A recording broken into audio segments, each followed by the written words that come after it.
Hello student, this is Suman Dutta. আজকে present হলাম নতুন একটা ভিডিও নিয়ে। আজকের ভিডিওতে থাকছে ক্লাস 9-এর জন্য হাফিলি এক্সামের সাজেশন। ঠিক আছে, তো তোমরা অবশ্যই আমার পূর্বে ভিডিও দেখেছো, ওইখানে আমি সাজেশন দিয়েছি। আজকের সাজেশন থাকছে জিওগ্রাফি থেকে। ঠিক আছে, তো চলো আমরা এখানে আলোচনা করি। আমি আজকে এখানে প্রত্যেকটা চ্যাপ্টার আলাদা করে লিখেছি এবং প্লাস আলাদা করে উত্তর লিখেছি, তোমরা এটা বুঝতে সুবিধা হবে। তো প্রথম প্রশ্ন, ভারতের অবস্থান বা আয়তনু অবস্থান থেকে ভারতের অন্তিম পূর্ব প্রান্তে দ্রাঘিমা কত? 97°25' পূর্ব। লাক্ষাদ্বীপ আরব সাগরে অবস্থিত। কোথায় অবস্থিত লাক্ষাদ্বীপ? আরব সাগরে অবস্থিত। ভারতের দ্রাঘিমা রেখা 82°30' পূর্ব। ভারতের পূর্বতম স্থান কোনটি? কিবিথু।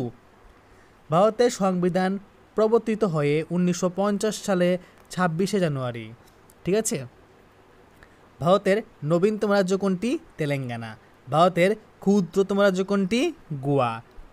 ভারতের উত্তরতম স্থানটি হলো কি? ইন্দিরা কর্নেল। ভারতের ক্ষুদ্রতম কেন্দ্র শাসিত অঞ্চল লাক্ষাদ্বীপ। আর ভারতের বৃহত্তম কেন্দ্র শাসিত অঞ্চল আন্দামান ও নিকোবর দ্বীপপুঞ্জ। ভারতের রাজধানী শাসিত অঞ্চল চণ্ডীগড়। ভারতের পশ্চিমতম স্থান গুহারমতি। পূর্বতম স্থান কিবিথু। এলওসির full form line of control. ভারতের কাশ্মীর ও পাকিস্তানের অধিকৃত কাশ্মীরের মধ্যকার সীমারেখা।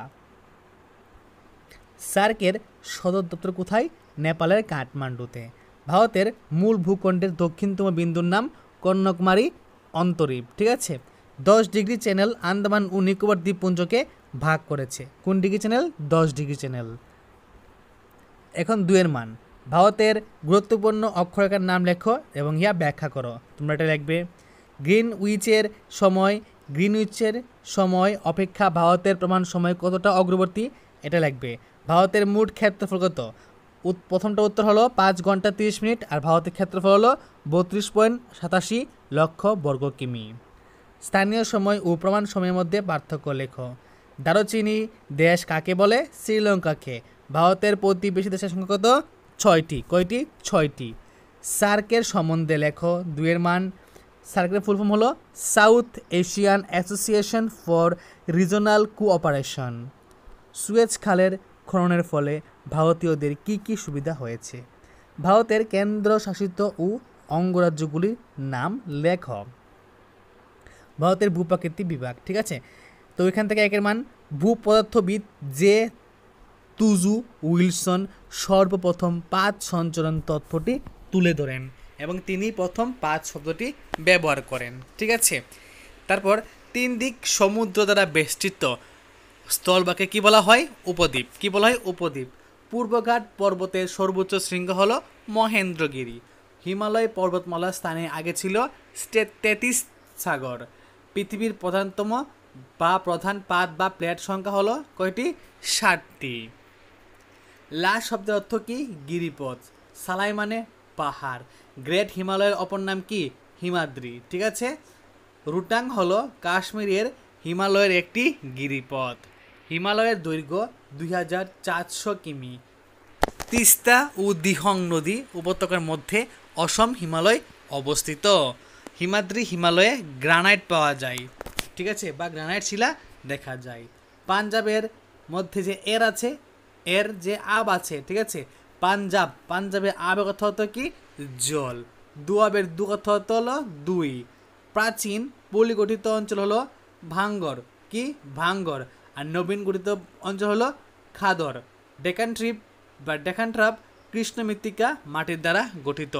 ডেকান শব্দ অর্থ হলো দাক্ষিণাত্য। ঠিক আছে, তারপর দুদা বেদা হলো নীলগিরি পর্বতের সর্বোচ্চ শৃঙ্গ। কে? দুদা বেদা। কানারি ভাষায় মালনদ কথা অর্থ কি? পাহাড়ি দেশ। কি? পাহাড়ি দেশ। আরাবল্লী পর্বতের পশ্চিম প্রান্তে থর অবস্থিত। কি অবস্থিত? থর অবস্থিত। মালাবার উপকূল কয়াল বা লেগুল অপর নাম কি? ব্ল্যাক ওয়াটার এর জন্য বিখ্যাত।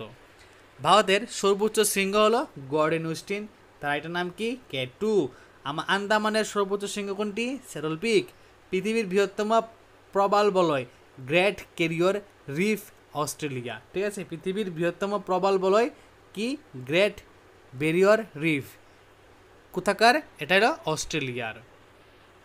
2 নম্বর প্রশ্ন, পশ্চিমঘাট পর্বতের 3টি গিরিপথের নাম লেখো।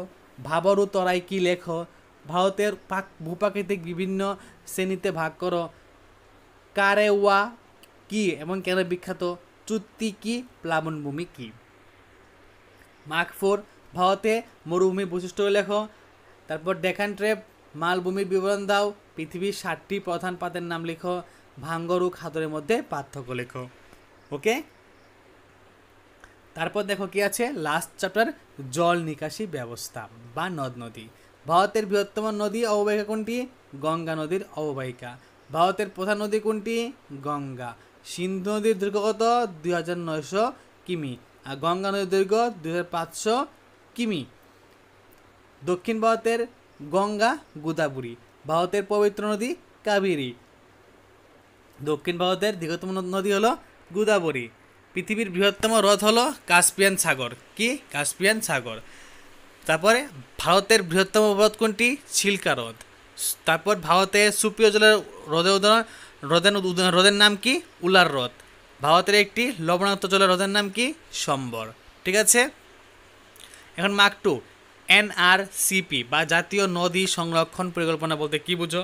জল দূষণের কারণগুলি কি কি? নিত্যবহ নদী কাকে বলা হয়? দেশের অর্থনীতিতে নদীর গুরুত্ব লেখো।